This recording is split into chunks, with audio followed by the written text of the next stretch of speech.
घर का बगीचा। आप नहीं जानती माँ, यहाँ उल्टी गंगा बहने लगी है। ससुर जी जब से रिटायर हुए हैं, मेरी सास और ससुर दोनों किसी फिल्म के लव बर्ड्स की तरह अपने आप को जवान समझने लगे हैं। दिन भर हमारे घर के पास बने गार्डन में झूले पर बैठे बातें करते रहते हैं। उन्हें अपने पक चुके बालों का भी ख्याल नहीं रहता है अब। इस उम्र में उन्हें ऐसा व्यवहार क्या शोभा देता है। कविता अपने ससुराल के समाचार अपनी माँ को बता रही थी। तभी सास अलका जी ने उदास मन से रसोई घर में जाती है, क्योंकि बहू की वो कड़वी बातें उन्होंने सुन ली थी। उसकी सभी बातों को नज़रअंदाज कर सास मसाले वाली चाय बना के पहले एक कप बहू को उसके कमरे में देकर दूसरा कप अपने पति सोमनाथ जी के लिए लेकर चली जाती है। बहू ये देखती है और अपना मुंह टेढ़ा करती है। सास ने फिर से एक बार उसकी तरफ दुर्लक्ष्य किया, क्योंकि ससुर के निर्वत होने के बाद ये उनका रोज का ही काम बन गया था। वह अब किसी की भी परवाह किए बिना रोज अपने मर्जी के मुताबिक नए नए कपड़े पहनकर गार्डन में अपने पति के साथ बैठकर अपना ज्यादातर समय बिताती थी। उन्होंने अपनी पूरी जिंदगी अपने बच्चों के लिए काम करते बिता दी थी, इसीलिए अब बची कुची जिंदगी वह दोनों एक साथ समय बिताकर जीना चाहते थे। आनंद निवास बंगले जैसा 2 मंजिलों का घर पति पत्नी का ये सपना था, और उन्होंने बड़ी मेहनत से इसे पूरा भी किया था। अलका जी ने घर के सामने बड़े प्यार से उस गार्डन को बनाया था, और वहां पर कई फूलों के पौधे और बेलें उगाई थी। उनके उगाए चंपा, जसवंती, मोगरा, गुलाब, ऐसे दर्जनों फूलों की खुशबू उस गार्डन में हमेशा महकती रहती थी। अलग अलग ऋतुओं में अलका जी अलग अलग सब्जियां भी अपने उस गार्डन में उगाया करती। रसोई के लिए धनिया, पुदीना और मेथी उन्हें कभी बाहर से लाना नहीं पड़ा। इतने सालों तक काम की भागदौड़ में सोमनाथ जी कभी भी इस जगह का आनंद नहीं ले पाए थे, लेकिन अब उनका पूरा खाली समय इसी जगह पर बीतता था। दरअसल एक और छोटा सा घर वहां पर बना सके, इसीलिए उन्होंने वह जगह खरीदी थी, लेकिन अब वह संभव नहीं था। अलका जी को अपने बनाए उस गार्डन में एक झूला चाहिए था, जो उन्होंने लाकर दिया था। अब वही झूला उनको एक दूसरे के साथ ज्यादा से ज्यादा सुखमय समय बिताने का जरिया बन गया था। उन्होंने अपने घर में सभी जरूरी चीजों की और बाकी ऐशो आराम की चीजों की कोई कमी नहीं रखी थी। फिर भी बहू को दोनों का उस झूले पर बैठकर समय बिताना खटकता था। पहले दिन भर उसके साथ रहने वाली सास अब ज्यादा समय अपने पति को देने लगी थी। अपने सास ससुर को टोंट मारने का एक भी मौका कविता नहीं छोड़ती थी। वह हमेशा अपना दिमाग उनको उस जगह से हटाने के लिए लगाती, और एक बार उसने ऐसा करने के लिए एक षड्यंत्र रचा। अजय, तुम्हें नहीं लगता हमें एक बड़ी कार लेनी चाहिए? कविता ने अपने पति से कहा। आइडिया तो अच्छा है, लेकिन कार रखने के लिए जगह कहाँ है हमारे पास? एक ही छोटा सा गैराज है जहाँ सिर्फ एक कार के लिए जगह है। अजय ने चिंता वाले स्वर में कहा।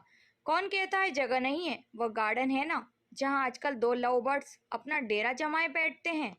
कविता ने पति की तरफ तिरछी नजरें करते हुए कहा। आजकल तुम कुछ ज्यादा नहीं बोलने लगी हो? अजय ने अपनी पत्नी को फटकार लगाते हुए कहा।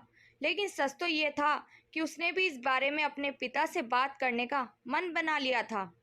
अगले दिन अजय पिता के पास गया और उनसे बोला, पिताजी, मेरा और आपकी बहू का मन है कि एक बड़ी कार ली जाए। पर बेटा, हमारे पास पहले से एक गाड़ी है ना, दूसरी गाड़ी लेने के बाद हम उसे रखेंगे कहाँ? सोमनाथ जी ने कहा। पिताजी, इसी गार्डन में एक नया गैराज बनाने की सोच रहा हूँ। कविता को इस गार्डन की कोई पड़ी ही नहीं है, और माँ भी भला अब और कितने दिनों तक गार्डन का ख्याल रखेगी। इसीलिए अच्छा होगा कि सभी पेड़ पौधों को तोड़कर यहाँ गैराज बना लिया जाए। अजय ने अपने विचार बताए। दूर खड़ी अलका जी का ये सब सुनकर दिल ही बैठ गया। सोमनाथ जी अपना गुस्सा दबाते हुए बोले, मुझे तुम्हारी माँ से पूछना पड़ेगा, मुझे थोड़ा वक्त दो। क्या पिताजी, इसमें क्या मम्मी से पूछना? आप दोनों तो किसी का विचार करते ही नहीं हैं। दिन भर झूले पर बैठे रहते हैं बिना 4 लोगों के बारे में सोचे। अब कविता घर में है, छोटे बच्चे भी है, घर में और आने जाने वाले लोग भी हैं, तो आपको कैसे देखते हैं? आप किसी का विचार नहीं करते? अजय थोड़ा चिढ़ते हुए बोला। अंदर से कविता की बड़बड़ भी चालू ही थी। सोमनाथ जी कुछ बोल नहीं पाए। उस दिन बेटे और बहू ने बाहर से अच्छा खाना मंगवाया था, लेकिन अलका जी और सोमनाथ जी के गले से निवाला उतरे ना, ऐसा हो गया था। उस पूरी रात दोनों ही जागते रहे थे, लेकिन सुबह सुबह कुछ विचार आने से सोमनाथ जी के चेहरे पर मुस्कान आ गई थी। सोमनाथ जी खुद रसोई घर में जाकर चाय बनाकर लाए थे, लेकिन अलका जी इतनी निराश थी कि वो आज बगीचे में किसी भी पेड़ पौधे को पानी तक डालने नहीं गई थी। पूरा दिन तो बड़ा ही नॉर्मल तरीके से गुजरा था, लेकिन शाम को अजय की आंखें फटी की फटी रह गई थी जब उसने घर के आगे घर भाड़े से देना है का बोर्ड पड़ा था। अजय ने सोमनाथ जी से कहा, पापा माना कि हमारा घर बड़ा है, लेकिन इसका ये मतलब थोड़ी है कि हम उसे भाड़े पे दे दें।